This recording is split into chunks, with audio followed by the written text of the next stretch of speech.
ताकत मिलती है आंख में आंख डालकर बोलने की, तो वो ताकत यहां से मिलती है मेरे भाइयों, यहां से मिलती है।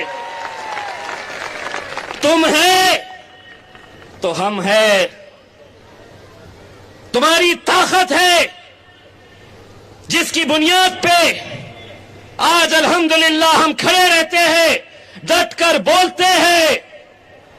अब तो ये है, पहले असद साहब जब बोलने खड़े रहते थे तो सामने से भाजपा वाले, कभी कांग्रेस वाले उन्हें कुछ ना कुछ टोकते रहते थे।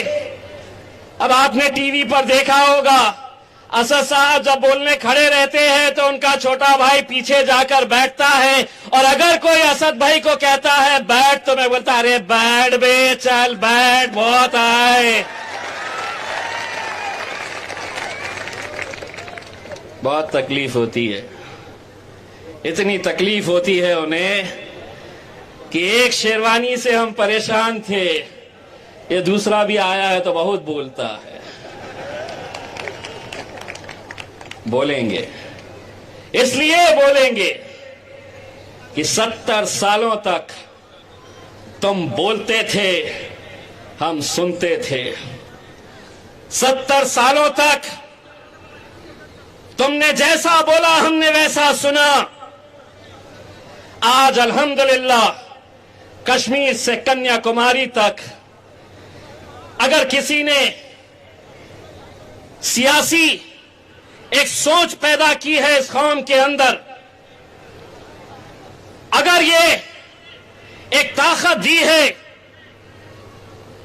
लोगों के अंदर एक ऐसी सोच पैदा की है कि हम अपनी भी क़यादत खड़े कर सकते हैं, वो हमारे बैरिस्टर असदुद्दीन अवैसी साहब ने की है मेरे भाइयों।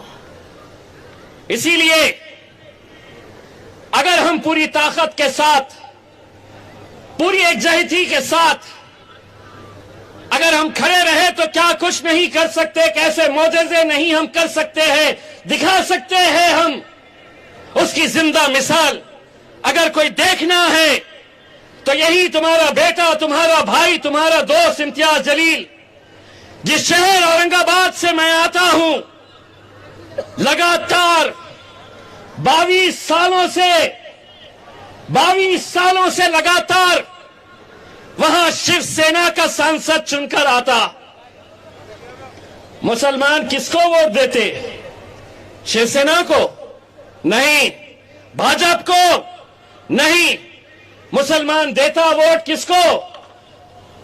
तो सेक्युलर कांग्रेस को देता। जीतकर कौन आता? तो शिवसेना जीतकर आती।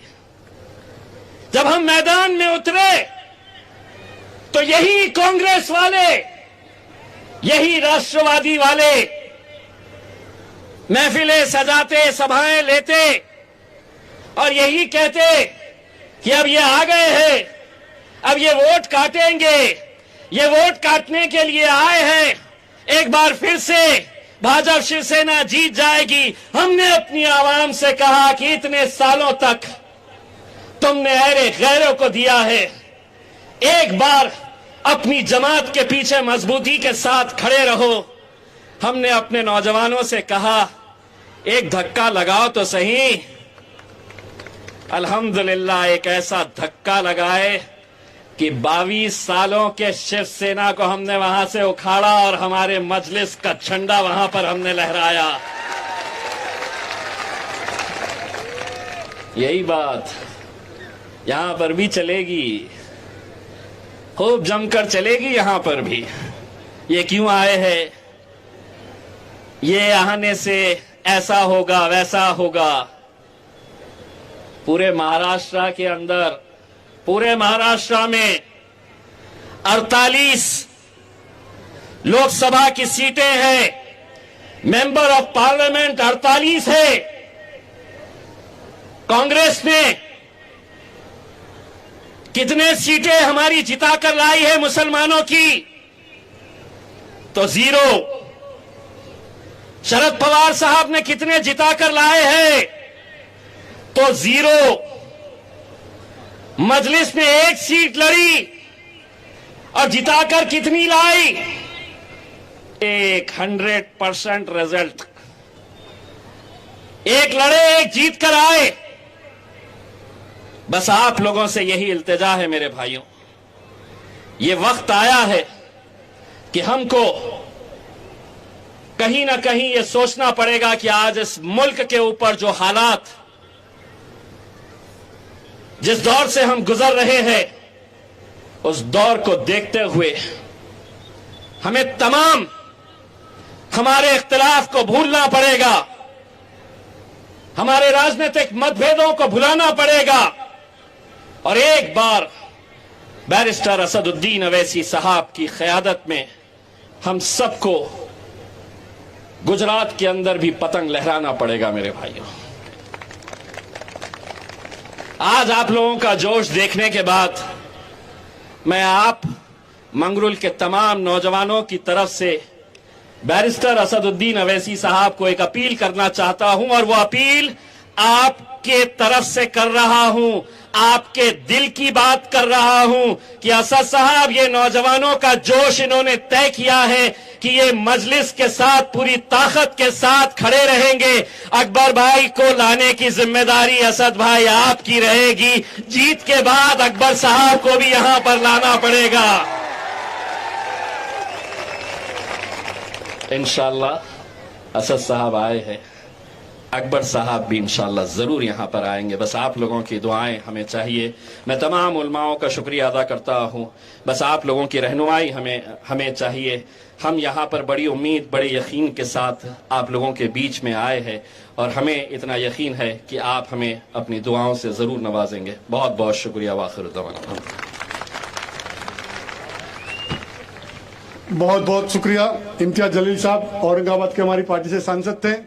मैं अब ज्यादा वक्त न लेते हुए हमारे राष्ट्रीय अध्यक्ष सांसद जनाब बैरिस्टर असदुद्दीन ओवैसी साहब से गुजारिश करूंगा वो डायस पर आए और समाअत फरमाएं। नारे तकबीर, नारे तकबीर।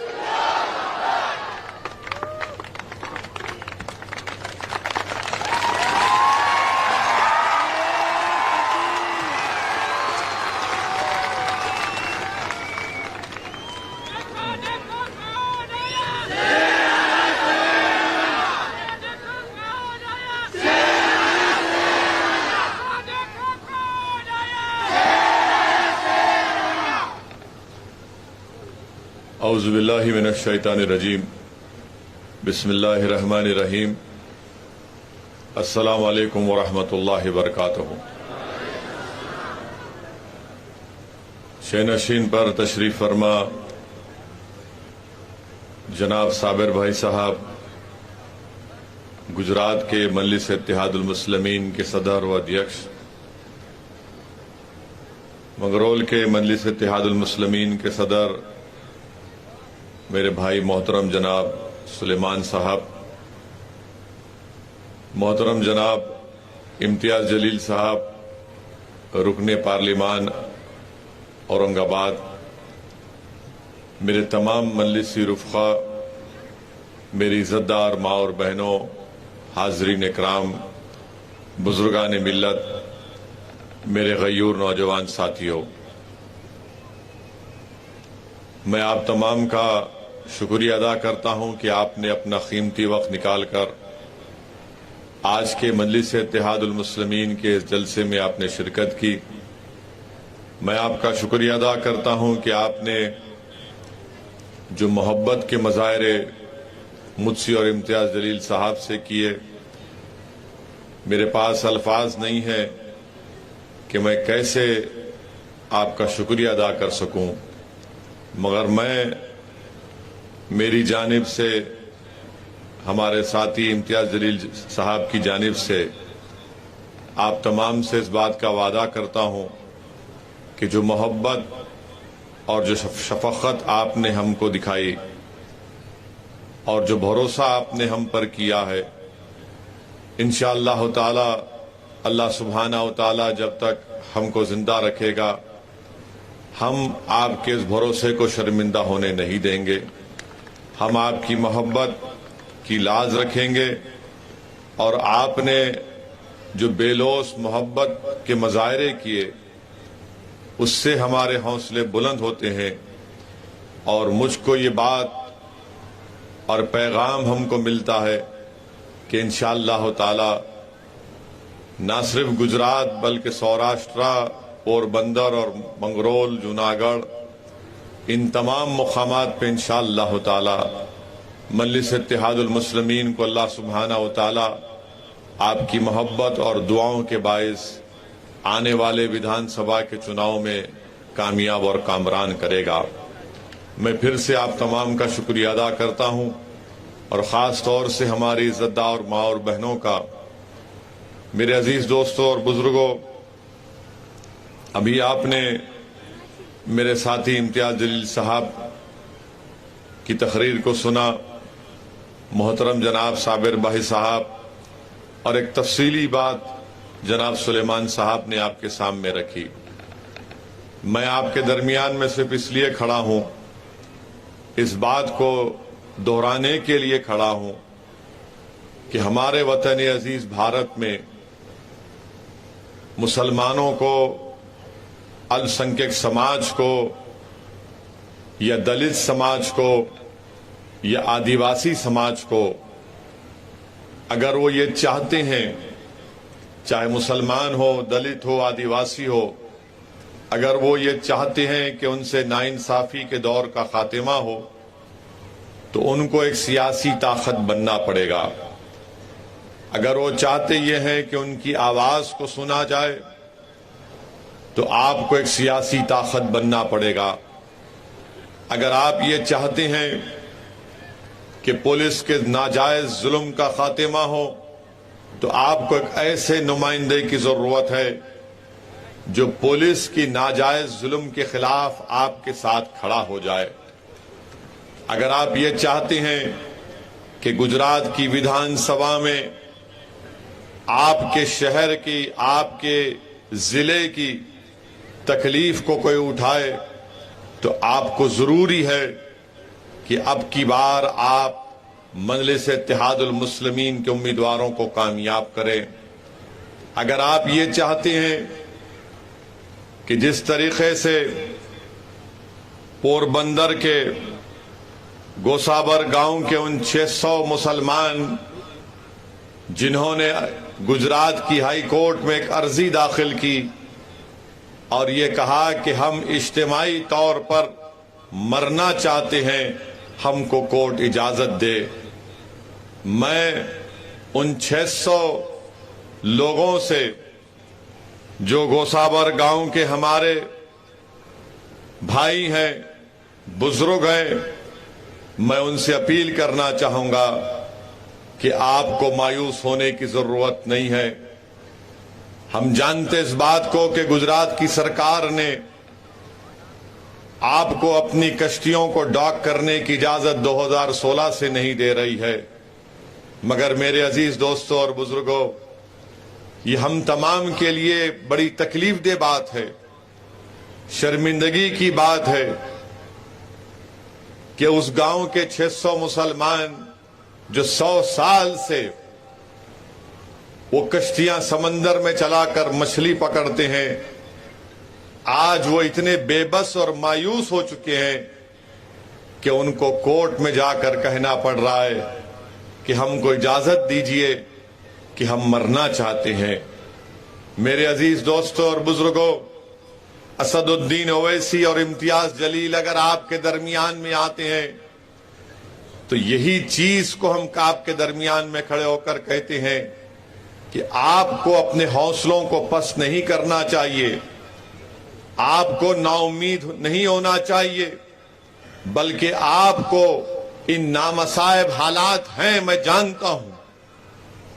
जानता हूं कि नफरत का तूफान है, मगर मेरे अजीज दोस्तों और बुजुर्गों, मेरी इज्जतदार माँ और बहनों, अगर हम हालात को देखकर अपना रुख मोड़ लेंगे, अगर हम नफरत के तूफानों से मुकाबला नहीं करेंगे, तो फिर आने वाली नस्ल को हम क्या छोड़कर जाएंगे। आज जो इस जलसे में मासूम बच्चे हैं, इनके मुस्तकबिल को अच्छा करने की लड़ाई आपको और हमको लड़ना है। जिस तरह एक मछेरा मच्छी पकड़ने के लिए समंदर की लहरों के खिलाफ अपनी कश्ती को लेकर जाता है। जिस तरह एक कश्ती समंदर में उसके लहरें आती हैं तो कभी कश्ती और ऊपर नीचे होती है, मगर कश्ती में बैठने वाला ये कहता है कि मैं तूफान की वजह से और लहरों की शिद्दत की वजह से मैं अपनी कश्ती का रुख नहीं मोड़ूंगा। मैं गुजरात के मेरे मजलूम मुसलमान भाइयों से, दलित भाइयों और बहनों से एक अपील कर रहा हूं कि तूफानों से मुकाबला हमको और आपको मिलकर करना है। और मैं आपको बता रहा हूं कि इन तूफानों में चिराग जलाने का हुनर असदुद्दीन ओवैसी जानता है। आप सिर्फ इत्तेहाद और मुत्तहिद हो जाइए, हम एक चिराग जलाएंगे इंशाअल्लाह ताला। हम एक चिराग जलाएंगे, वो चिराग की रोशनी सिर्फ मुसलमान के तक नहीं बल्कि हर उस कमजोर तक पहुंचेगी, चाहे वह दलित हो या हमारा हिंदू भाई हो, जो पीड़ित होगा, जो कमजोर होगा, जिस पर जुल्म किया जा रहा है, जिसको दबाया जा रहा है, जिसको कुचला जा रहा है, मजलिस इत्तेहादुल मुस्लिमीन उसके साथ खड़ी रहेगी। हम मजहब के नाम पर काम नहीं करते। अगर किसी से नाइंसाफी होती है तो हम खड़े हो जाते हैं। इसी बात का पैगाम देने में आपके दरमियान में आया हूं। मैं हमारे दलित भाइयों से अपील कर रहा हूं कि आपने बरसों कांग्रेस पार्टी का साथ दिया, आज मजलिस इत्तेहादुल मुस्लिमीन आपके दरमियान में है। मैं हमारे दलित भाइयों से अपील कर रहा हूं, बहनों से अपील कर रहा हूं कि कल तक आपके पास विकल्प नहीं था, आज आपके पास एक विकल्प है। आज साबिर भाई और सुलेमान भाई आपके दरमियान में। आपने बरसों कांग्रेस का साथ दिया तो कभी भाजपा का साथ दिया। मैं आज आपसे अपील कर रहा हूं कि गुजरात में आपको एक मर्तबा असदुद्दीन ओवैसी का साथ दीजिए। मैं आपसे वादा कर रहा हूं कि आपके मसाइल, आपके हुकूक को हम दिलाएंगे। हमेशा जब चुनाव आता है तो कहा जाता है, खास तौर से दलित भाइयों से और मुसलमानों से, कि अपनी गर्दन को अगर बचाना है तो तुमको कांग्रेस को वोट देना है। मैं आपसे कह रहा हूं, मैं गर्दन की या पेट की बात नहीं कर रहा हूं, मैं आपके जिस्म की भी बात नहीं कर रहा हूं। मैं तो आपसे कह रहा हूं कि हमारे नौजवान बच्चों के मुस्तकबिल को अगर अच्छा करना है तो आप मजलिस का साथ दीजिए। जब हम ये मुस्तकबिल के लिए काम करेंगे, हम बरसों से सिर्फ गर्दन बचाने का काम कर रहे हैं। ना गर्दन बचती, ना हाथ बचता, ना हमारा पेट भरा जाता। मेरे अजीज दोस्तों और बुजुर्गों, जमहूरियत है, लोकतंत्र है और हमको और आपको मिलकर एक सियासी ताकत बनना है। मैं हमारे दलित भाइयों से कहना चाह रहा हूं मंगरौल के कि बाबा साहेब अंबेडकर ने संविधान तो बना दिया, मगर बाबा साहिब ने कहा कि संविधान तो मैं बना दिया हूं, मगर अगर तुमको इज्जत की जिंदगी गुजारना है, तुमको तुम्हारा हक हासिल करना है, तुमको अगर तुम्हारे बच्चों के तालीम का, रोजगार का इंतजाम करना है, तुमको अगर इंसाफ चाहिए, तुमको अगर इज्जत चाहिए, तुमको अगर जुल्म का खात्मा करना चाहिए, तो बाबा साहेब भीमराव अंबेडकर ने कहा कि संविधान तो मैं बना दिया, मगर तुमको तमाम चीजें अगर हासिल करना है तो तुमको सियासी ताकत हासिल करना पड़ेगा। अगर संविधान में जो बराबरी की बात कही गई, संविधान में जो भाईचारगी की बात कही गई, संविधान में जो तमाम लिबर्टी, आजादी की बात कही गई, याद रखो अंबेडकर ने कह दिया ये तमाम चीजें सिर्फ संविधान में के लफ्ज के तौर पर रहेंगी। अगर तुम इसको हासिल करना चाहते हो हकीकी मानों में, तो आपको अपनी सियासी ताकत बनना पड़ेगा। अगर आप ये तमाम चीजों को हासिल करना चाहते हैं तो मेरी आपसे एक दरमंदाना अपील है कि आप मजलिस का साथ दीजिए, साबिर भाई और सुलेमान भाई के हाथ को मजबूत करिए।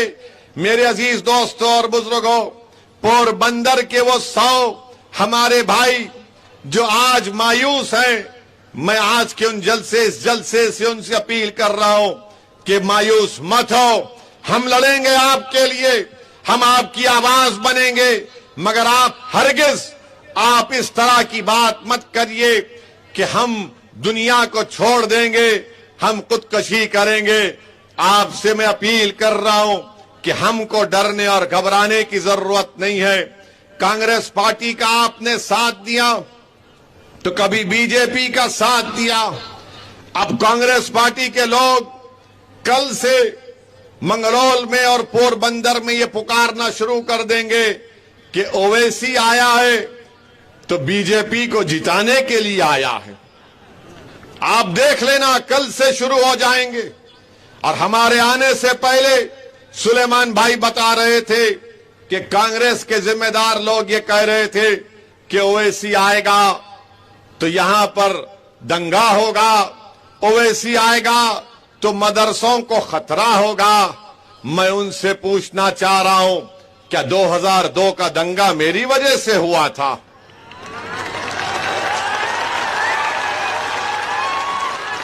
जब कांग्रेस की सरकार थी गुजरात में तो 1969 का दर्दनाक दंगा मेरी वजह से हुआ था।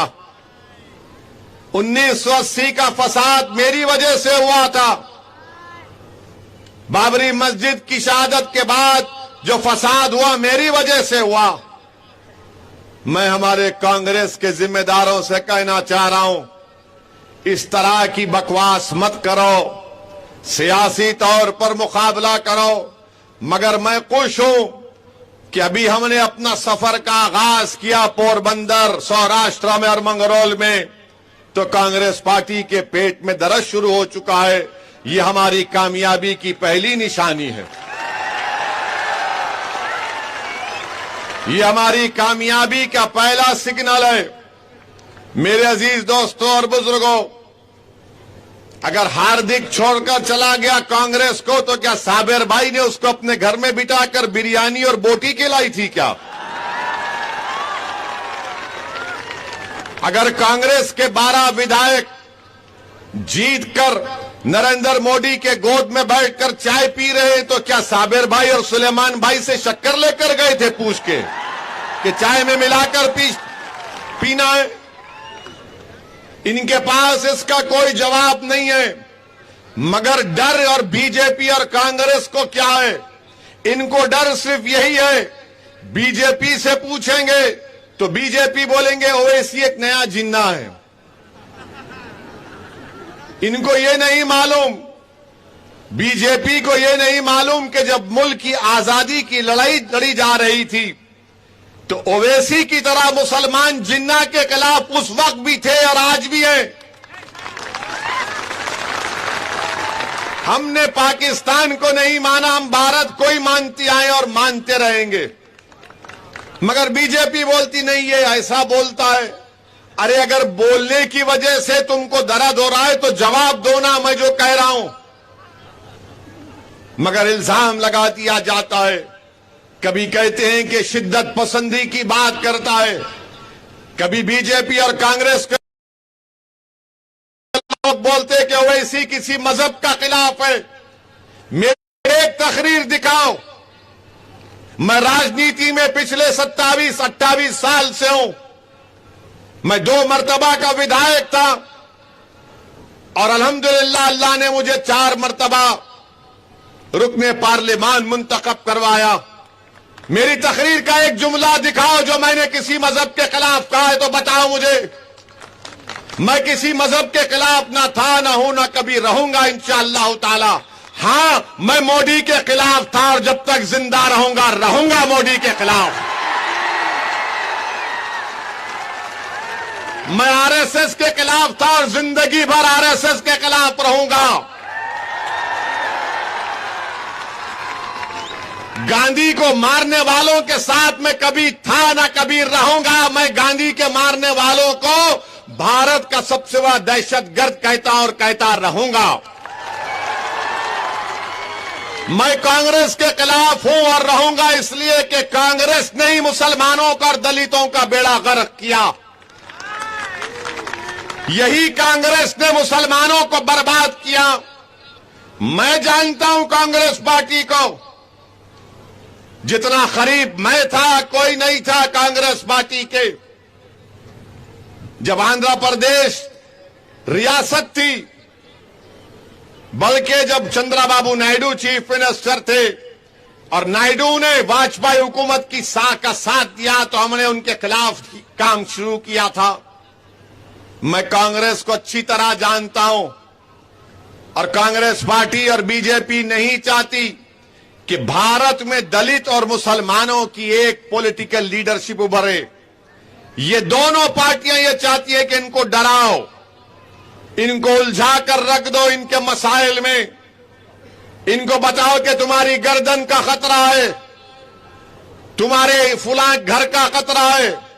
मगर मैं आपसे कह रहा हूं कि आपको डरने और घबराने की जरूरत नहीं है। अगर हम डर डर कर जिंदगी गुजारेंगे तो हम क्या छोड़ के जाएंगे अपने बच्चों के मुस्तकबिल के लिए? बताओ बताओ कौन उनकी लड़ाई लड़ेगा? तो आज आपको उठकर मुत्तहिद होना पड़ेगा और इत्तेहाद की ताकत और कुव्वत के बलबूते पर हमको अपनी मसाइल को हल करना पड़ेगा। ये जमहूरियत है और जमहूरियत में जब तक आप अपने नुमाइंदों को कामयाब नहीं करेंगे, आपके मसाइल हरगिज हल होने वाले नहीं हैं। मेरी इज्जतदार मां और बहनों, मेरे बुजुर्गों, मैं आपको ये भी बताने आया हूं कि आज हमने अल्हम्दुलिल्लाह मौज़िज़ उलमा इकराम से हमारी तफसीली मुलाकात हुई। वहां पर हमसे सवाल किया गया कि आज हम गुजरात में 3 मुसलमान एमएलए जीत कर आते हैं, तो कल क्या होगा? तो मैंने कहा कल क्या होगा इसकी गारंटी मैं नहीं दे सकता, मुझे इल्म गैब नहीं है, मगर इस बात का तो आपको वादा कर सकता हूं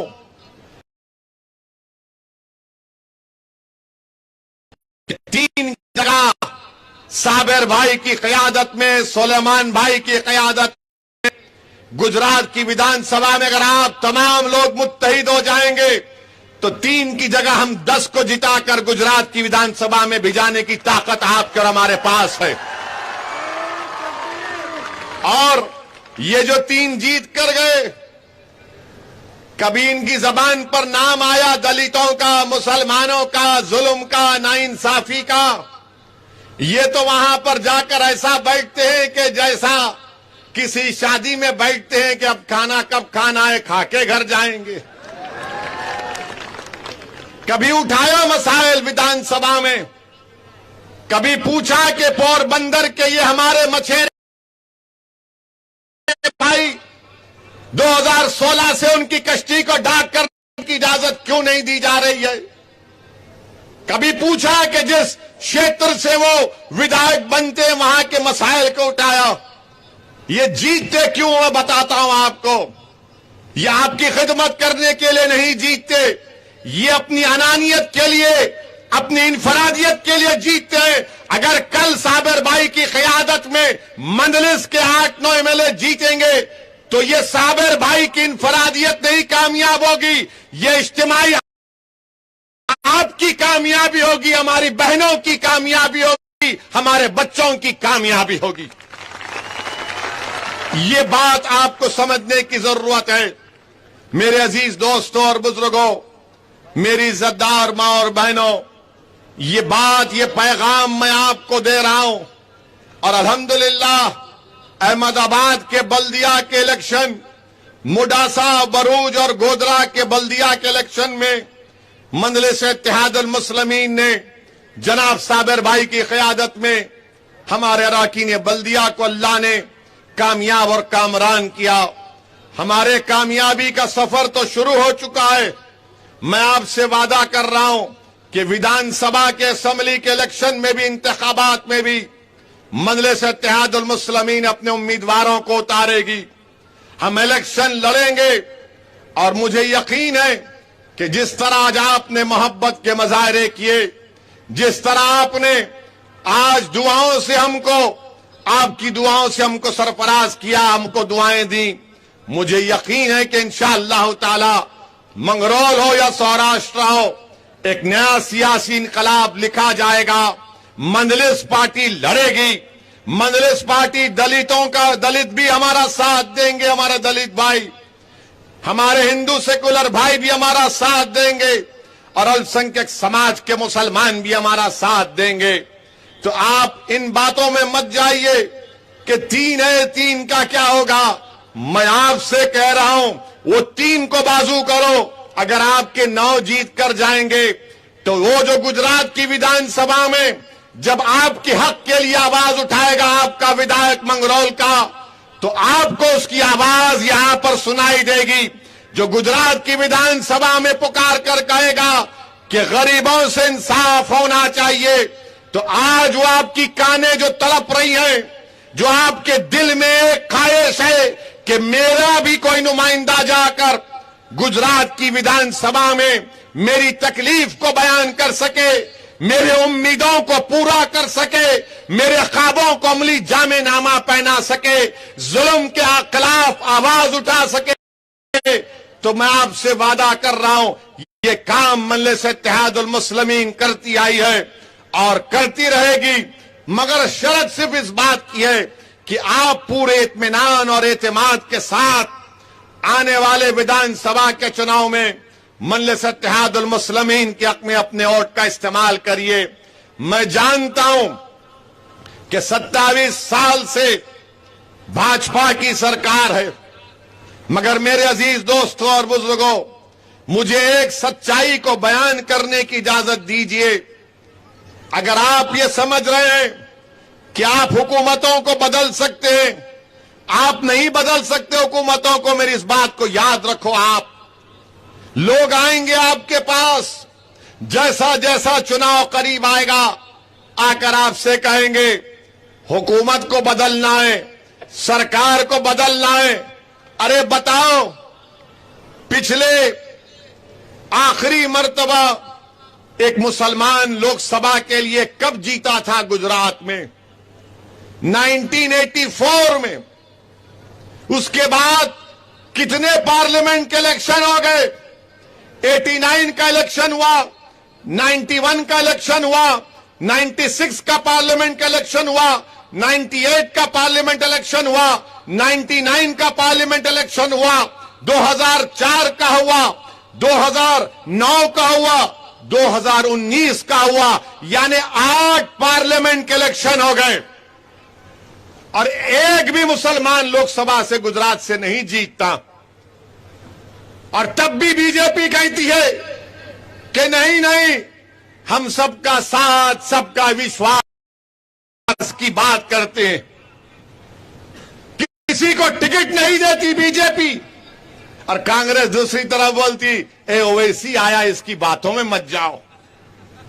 मैं पूछ रहा हूं, 9 पार्लियामेंट के इलेक्शन हो गए, क्यों नहीं जीतता? तुम टिकट देने के लिए तैयार नहीं हो। एक तरफ बीजेपी टिकट नहीं देती है, दूसरी तरफ कांग्रेस बोलती है कि आपको देने से क्या फायदा, आप सिर्फ वोट डालते रहो।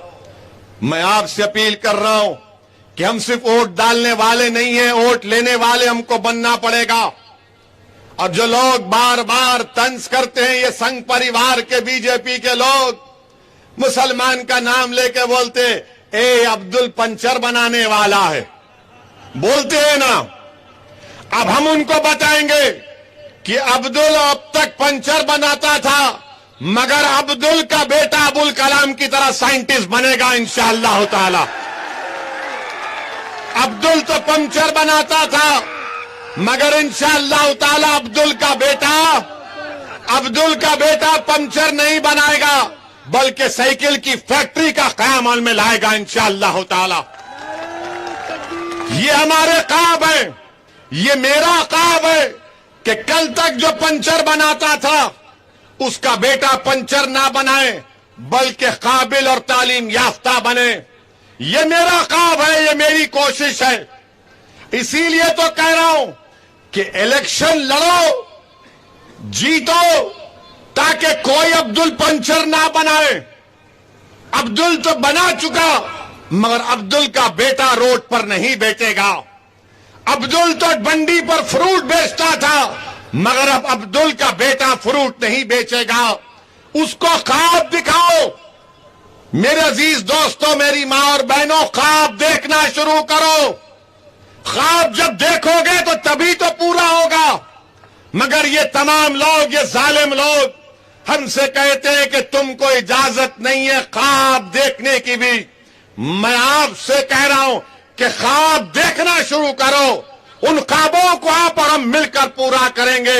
अल्लाह की साथ पर तवक्कल करो, उन ख्वाबों को हम पूरा करेंगे। अरे कब तक हम नाइंसाफी की जिंदगी गुजारेंगे? कब तक हम जुल्म का शिकार रहेंगे? कब तक हम डर डर कर जिंदगी गुजारेंगे? कब तक हम खौफ की जिंदगी गुजारेंगे? मेरे इज्जतदार मां और बहनों, मेरे नौजवानों, तुम गयूर हो, याद रखो नौजवानों। अपने हौसलों को बुलंद रखो नौजवानों। ये लड़ाई जो साबिर भाई लड़ रहे हैं, ये तुम्हारे मुस्तकबिल की लड़ाई हम लड़ रहे हैं। इसीलिए आपसे अपील कर रहा हूं कि आप इस जद्दोजहद में, इस कोशिश में आपकी दुआओं की जरूरत है, आपकी सरपरस्ती की जरूरत है, आपकी रहबरी की जरूरत है, आपके साथ की जरूरत है। आप मुत्तहिदा तौर पर गुजरात में मजलिस को मजबूत करिए। हम इन मसाइल को हल कर सकते हैं। मेरे अजीज दोस्तों और बुजुर्गों, कल मजलिस के मुखालिफीन कहेंगे क्या होगा अगर तुम्हारे 7-8 जीत कर चले गए? क्या होगा, क्या नहीं होगा, वो हमसे पूछो इंशाअल्लाह ताला। और जो भी होगा अच्छा होगा। कोई कहेगा कि 7-8 से क्या होता है, वहां पर 100 जीत जाएंगे या 90 जीत जाएंगे। अरे दीवानों, भारत की पार्लियामेंट में 540 अराकीन बैठते हैं। जब आपके ये 2 दीवाने खड़े हो जाते तो बीजेपी के 300 एमपी खड़े होकर इस्तकबाल करते, हमारा सलाम करते हमको। और भारत की पार्लियामेंट गवाह है। मेरी और इम्तियाज जलील की तकारीर यूट्यूब पर है, देखना कि हम 5 मिनट तकरीर करते तो बीजेपी के 300 एमपी के पेट में और सर में दर्द शुरू हो जाता है। तकरीर उठाकर देखो आप पार्लियामेंट की, क्या हम किसी मजहब के खिलाफ बोलते? नहीं बोलते। हम कहते हैं कि संविधान में जो हक हमको दिया गया उस हक को हमको दिया जाए। जब पार्लियामेंट में ट्रिपल तलाक का कानून लाया गया, 3 मरतबा ट्रिपल तलाक का कानून लेकर आए मोदी सरकार ने। 3 मरतबा अल्लाह ने मुझे ये मौका दिया कि मैं उस गलत कानून की मुखालिफत कर सकूं। ट्रिपल तलाक के कानून के खिलाफ हमने दलीलें दी और बताया कि यह कानून गलत है। मैंने पूछा, बीजेपी के लोगों से पूछा कि आपको अचानक इतनी मोहब्बत मुस्लिम महिलाओं से क्यों हो चुकी है? हमने पूछा उनसे तो बोले नहीं, ये कैसे होगा कि तुम लोग तलाक बोल के छोड़ दोगे किसी महिला को। हमने कहा किसको छोड़ा बताओ? कुछ डेटा है तुम्हारे पास, कुछ नंबर है तुम्हारे पास, बताओ। तो इसका जवाब नहीं दे पाए। हमने कहा था कि आज महिलाओं की सुरक्षा के लिए कानून अगर बनाना है तो वो कानून बनाना है कि अगर कोई शौहर, कोई हस्बैंड अपनी बीवी को, अपनी पत्नी को छोड़कर चला जाता है, उन महिलाओं की मदद करनी चाहिए ना। समझ गए ना? समझे ना? इन्हों यहां बैठे, उन्हों दिल्ली में बैठे।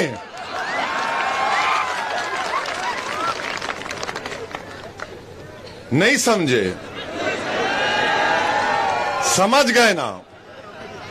इन्हों यहां बैठे, उन्हों वहां बैठे और हमको बोल रहे ट्रिपल तलाक। ये दूरियां खत्म करनी चाहिए ना। क्यों दूरियां रहना? हम ये बोले इनकी इसके लिए कानून बनाओ। बोले तुम बहुत बोलते। मिला कब कम बोले? क्या तुम तोलोगे हमारी बात को तराजू में कि कितना बोले? 1 किलो बोले, 2 किलो बोले? वैसे माशाअल्लाह नरेंद्र मोदी के प्रधानमंत्री बनने के बाद महंगाई तो आसमानों को छू रही है। ट्रिपल तलाक के कानून की हमने मुखालिफत की। अब बताइए मोदी जी ने कैसा कानून बनाया कि अगर कोई बेवकूफ किस्म का मुसलमान, मैं तो अहमक कहूंगा उसको, अगर कोई अपनी पत्नी को, अपनी बीवी को ट्रिपल तलाक देता है, उलमाओं ने उसको गुनाह करार दिया है। मगर मोदी जी ने कहा कि नहीं नहीं, शरीयत तुमको नहीं मालूम, मुझे मालूम। तो नरेंद्र मोदी जी को आज से कहना पड़ेगा फजीलुल्लाह शेख नरेंद्र मोदी।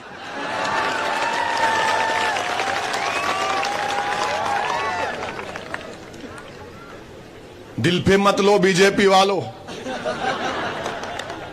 थोड़ा मजाक कर रहा हूं। आप बताइए कानून कैसा बनाया? अगर कोई दीवाना किस्म का मुसलमान किसी हमारी बेटी को इस तरह कहकर चला जाता है तो अल्लामा नरेंद्र मोदी ये कह रहे हैं कि उसको गिरफ्तार कर लिए। ठीक है, गिरफ्तार कर लो। किस पे गिरफ्तार कर रहे? जब ट्रिपल तलाक कोई क्रिमिनल गुनाह तो नहीं हुआ। मुसलमानों में शादी एक सिविल कॉन्ट्रैक्ट है, जन्म जन्म का साथ नहीं है। एक ही जन्म काफी असदुद्दीन ओवैसी के लिए अपनी बीवी के साथ। हम पे क्या गुजरती आपको नहीं मालूम। अभी जाना है, कल पूरा हिसाब देना पड़ेगा। लोग मुझसे बोलते हैं कि तू इतना बोलता क्यों है भाषणों में? मैं इसलिए बोलता हूं, घर में बोलने की इजाजत नहीं है, बाहर आके बोलता हूं। ये हमारी बीवियों का रोब दबदबा है घर में, इनको मालूम ही नहीं। तो क्रिमिनल कैसा होगा जब कॉन्ट्रैक्ट है? मगर मैं आपसे कॉन्ट्रैक्ट करूंगा कि कल इतनी मच्छी खरीदूंगा या आपकी ज़राअत खरीदूंगा, उसमें क्रिमिनल कैसे आ जाता? तो खैर गिरफ्तार कर लिए, तलाक भी नहीं हुई। कानून मोदी जी का, अल्लामा का कानून यह है कि फजीलत शेख बल्कि कि शादी खत्म नहीं हुई मगर जेल को भी जाएगा। अबे शादी खत्म नहीं हुई तो जेल को क्यों जाएगा फिर? खैर जेल को भिजा दिए। अब जेल में बैठकर वो अपनी बीवी को पैसे भिजाएगा। जेल में क्या करेगा? चक्की पीसेगा। चलिए बेल पे निकल गया वो। कौन कोर्ट में जाकर हमारी बेटी के साथ गवाही देगा कि मैंने सुना था इसको ये 3 बार तलाक कहते हुए? कौन बोलेगा? हमारी बेटी तो उसके घर में रहेगी ना, कोई बोलेगा? नहीं बोलेगा। क्या होगा? वो कोर्ट से बरी हो जाएगा। बच्ची का क्या होगा? मेरी बेटी का। अच्छा, फिर मोदी जी ये भी एक बोल दिए, अगर कोर्ट सजा देगी 3 साल की सजा, यानी 3 साल तक शादी खत्म नहीं होगी, बच्ची दूसरी शादी नहीं करेगी मेरी बेटी। और मोदी जी बोल रहे हैं कि 3 साल या 2 साल के बाद जब वो सजा काट के निकलेगा साबरमती जेल के सामने से, तो तुम एक बैंड बाजा रखना, फूल का हार साथ में रखना और बाजे वालों को बोलना कि बहाओ फूल बरसाओ, मेरा दीवाना 3 साल के बाद जेल से आया है। ये कानून बनाया, ये ट्रिपल तलाक का कानून है। हम इसके खिलाफ बोले। आज भी मैं कह रहा हूं वो कानून से किसी को फायदा नहीं पहुंच रहा है। वो कानून से उल्टा मुस्लिम महिलाओं को परेशान किया जा रहा है। मगर क्या कोई कांग्रेस के लोग जो आज हमको गाली दे रहे हैं, बोले? पूरी तकरीर, पूरी रुदात यूट्यूब पर है, देख लीजिए आप। पार्लियामेंट के वेबसाइट पर जाकर तकरीर देख लीजिए आप। फिर CAA-NPR का कानून आया। आज जो कह रहे हैं कि ओवैसी मंगरोल को आया तो फुला हो जाएगा, ये हो जाएगा। जब CAA का कानून पार्लियामेंट में मोदी सरकार ने लेकर आया था, किसने बीजेपी के 300 सांसद के सामने खड़े होकर कहा कि जिस तरह महात्मा गांधी ने साउथ अफ्रीका में उस वक्त की सफेद फार्म हुकूमत के कानून को फाड़ दिया था, मोदी मैं तुम्हारे कानून को आज फाड़ता हूं पार्लियामेंट पे, इसको नहीं मानते हम। मैंने उस कानून को फाड़ा। बताओ आज मुझ पर उंगलियां उठाने वालों, तुम क्या कर रहे थे? हमने कानून को कहा कि भारत के संविधान के खिलाफ है, राइट टू इक्वालिटी के खिलाफ है, मजहब के नाम पर CAA का कानून बनाया गया। और आज भी हम कह रहे हैं कि अगर CAA के कानून पर अमलावरी होगी, सुनो अमित शाह, गुजरात से एहतजाज होगा, अहमदाबाद में ओवैसी आएगा इंशाअल्लाह ताला।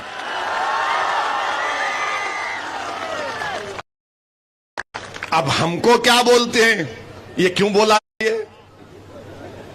ये तो जज्बात में ला लिया। अरे जज्बात में लाना नहीं, सच्चाई को बयान कर रहा हूं।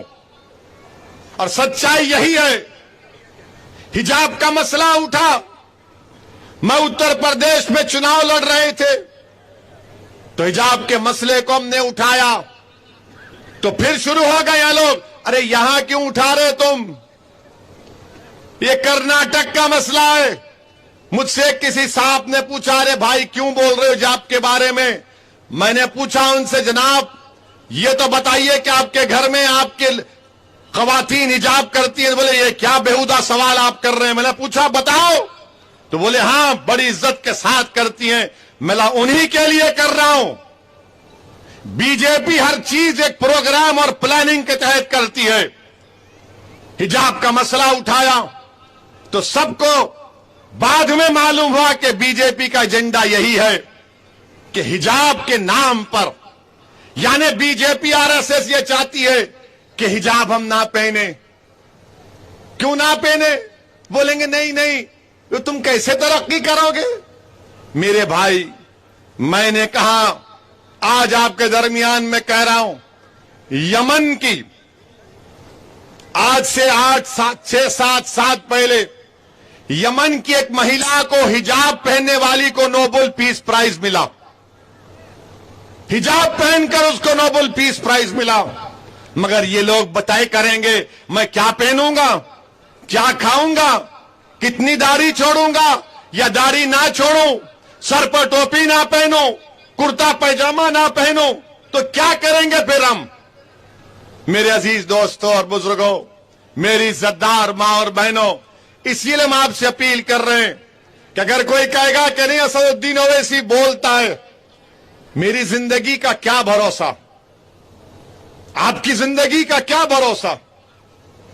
अगर अल्लाह ने मेरा हर एक का टाइम लिख दिया, अल्लाह ने मुझको और आपको एक दिन जमीन की ग़िज़ा बनना है, मगर मेरी कोशिश यही है कि जितनी मोहलत अल्लाह ने मुझे दी इस दुनिया में, मैं अब इस दुनिया को छोड़ने से पहले मैं यही चाहता हूं कि मुझसे ज्यादा नेक, काबिल, मुत्तकी, बहादुर लोग पैदा हो जाए, बेटियां पैदा हो जाए, जो मुझसे ज्यादा गरीब और मजलूम आवाम की आवाज बने और उनकी लड़ाई को जारी रख सके।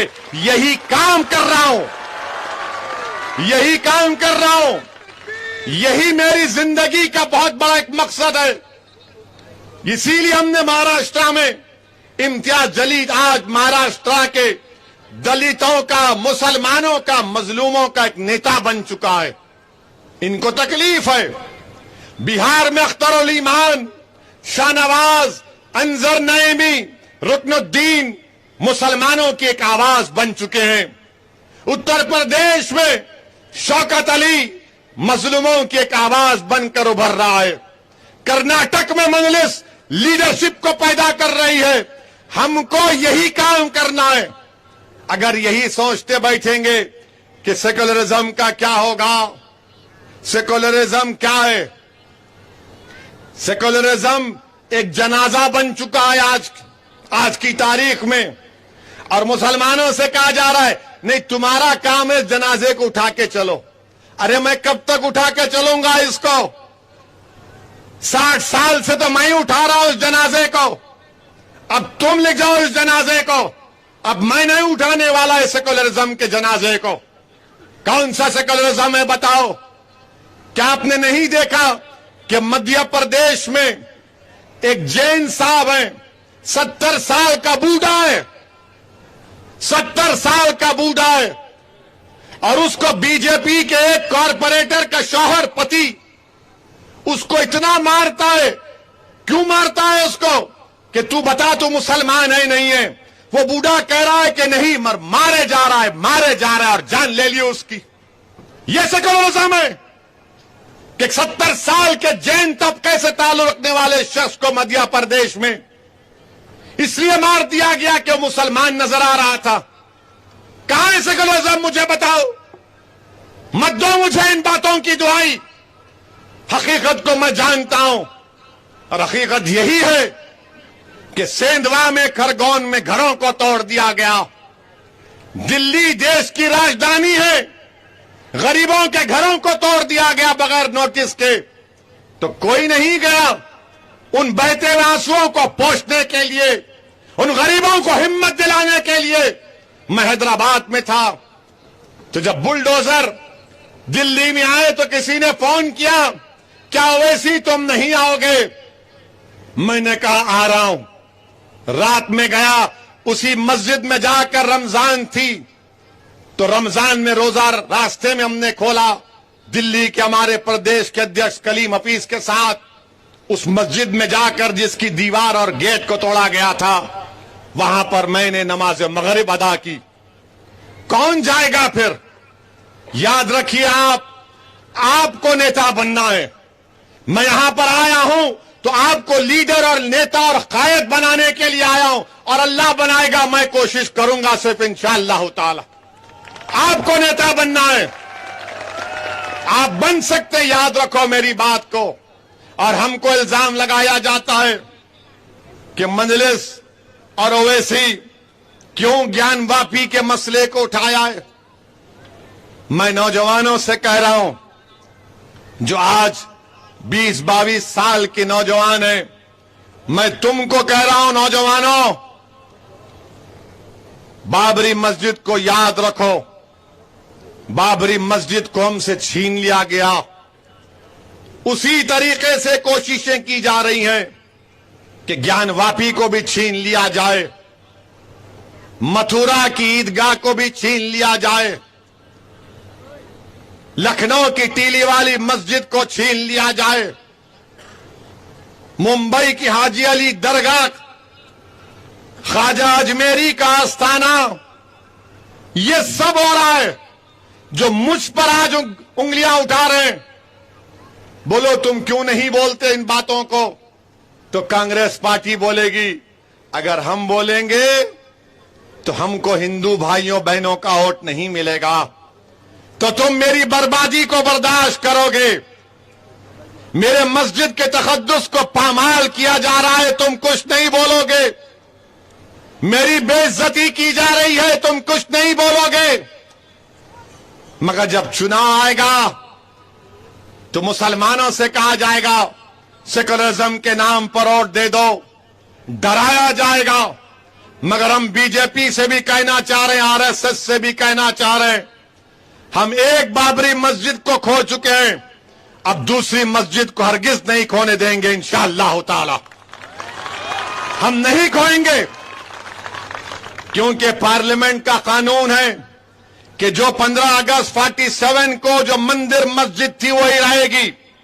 और देश के प्रधानमंत्री को भी हम बता रहे हैं, मोदी जी 91 के कानून को मानिए, और आपके इन लोगों से कहिए जो कोर्ट को जा रहे हैं, उनका इख्तियार जरूर है, मगर देश का माहौल अगर कोई खराब कर रहा है तो आप ही की आइडियोलॉजी के लोग दौड़ दौड़ कर रहे हैं।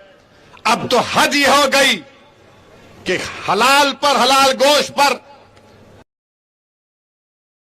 मुसलमानों को कहा कि ताल्लुक से कहा गया कि हलाल गोश्त खतरा, हिजाब खतरा, दाढ़ी खतरा, टोपी खतरा, पैजामा खतरा, ट्रिपल तलाक गलत, मस्जिद गलत, अज़ां से कतरा, अब टीवी के चैनल पर बीजेपी के लोग बैठकर अल्लाह के रसूल सल्लल्लाहु अलैहि वसल्लम की शान में गुस्ताखी कर रहे हैं। आप बताइए कि एक टीवी चैनल पर बैठकर रसूलुल्लाह सल्लल्लाहु अलैहि वसल्लम के बारे में अनाप शनाप बकना, बेहुदे किस्म के अल्फाज को इस्तेमाल करना हमारी उम्मत की मां के बारे में, इस पर भी कोई नहीं कहेगा। जो आज मेरी मंगरोल के आने पर उंगलियां उठा रहे हैं, बोलो ना, कांग्रेस को कुछ बोले, कुछ तो बोलो। तो नहीं बोलेंगे, मगर ये अल्लाह का करम है कि अल्लाह के रसूल सल्लल्लाहु अलैहि वसल्लम के खिलाफ किसी ने नाप शनाप बका, तो अल्लाह का लाख लाख करम है कि अल्लाह ने इस गुनाहगार को मौका दिया कि मैं आका की शान में अगर कोई बोलता है तो उसके खिलाफ बोल रहा हूं। और यही मेरे लिए, मुझे यकीन है कि मैंने जो चंद अल्फाज अपनी गुनाहगार जबान से अदा किए, मुझे यकीन है कि अल्लाह इसको कबूल करेगा। मेरे अजीज दोस्तों और बुजुर्गों, और हम मोदी जी से ये बताना चाह रहे हैं कि मोदी जी, आपने पार्लियामेंट में कहा था कि 1200 साल की गुलामी के बाद आज सत्ता मिली है। मोदी जी, ये आपको हिस्ट्री कौन सिखाता है? 1200 साल की गुलामी, अशोका का दौर क्या था मोदी जी आपके लिए?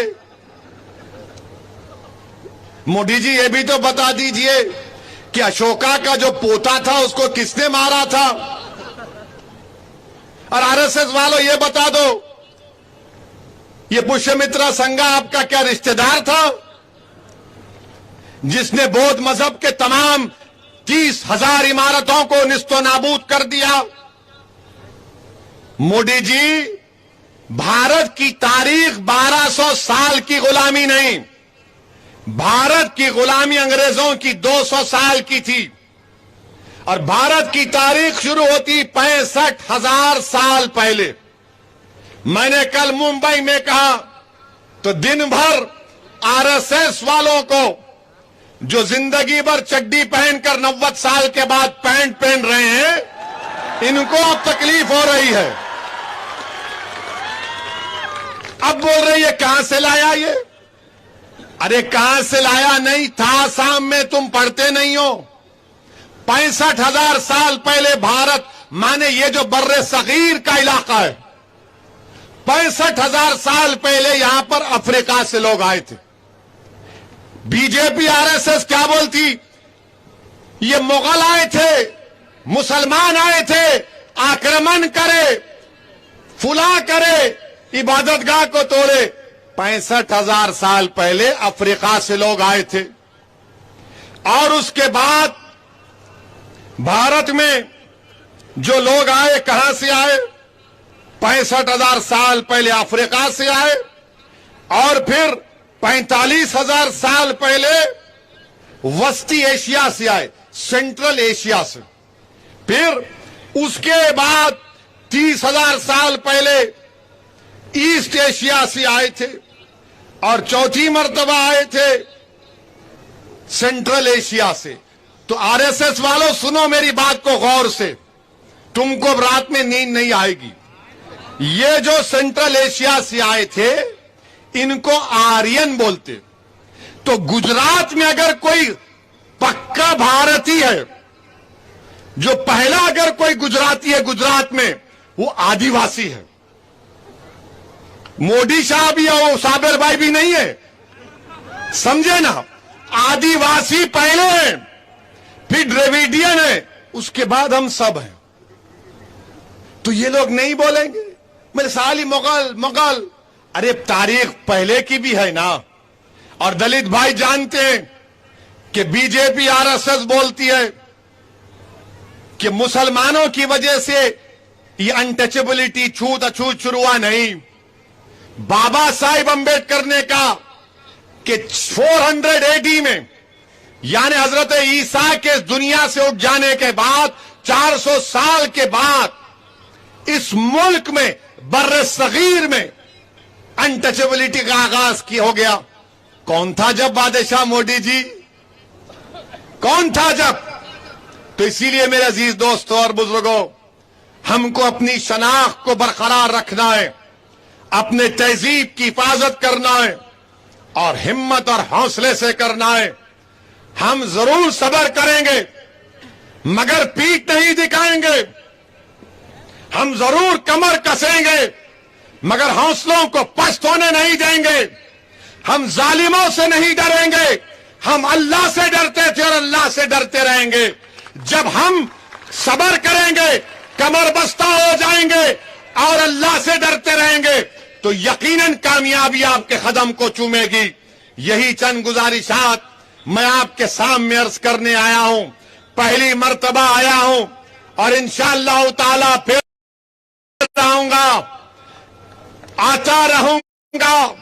मैं आपकी मोहब्बत पर कुर्बान हो चुका हूं, मैं आपकी शफकत पर कुर्बान हो चुका हूं। मैं आपको सलाम करता हूं। इंशाअल्लाह ताला मैं आता रहूंगा और अल्हम्दुलिल्लाह मुझे यकीन है कि विधानसभा के चुनाव में मजलिस को आपकी ताईद मिलेगी। दलित भाई हमारा साथ देंगे। अस्सलाम वालेकुम व रहमतुल्लाहि व बरकातहू।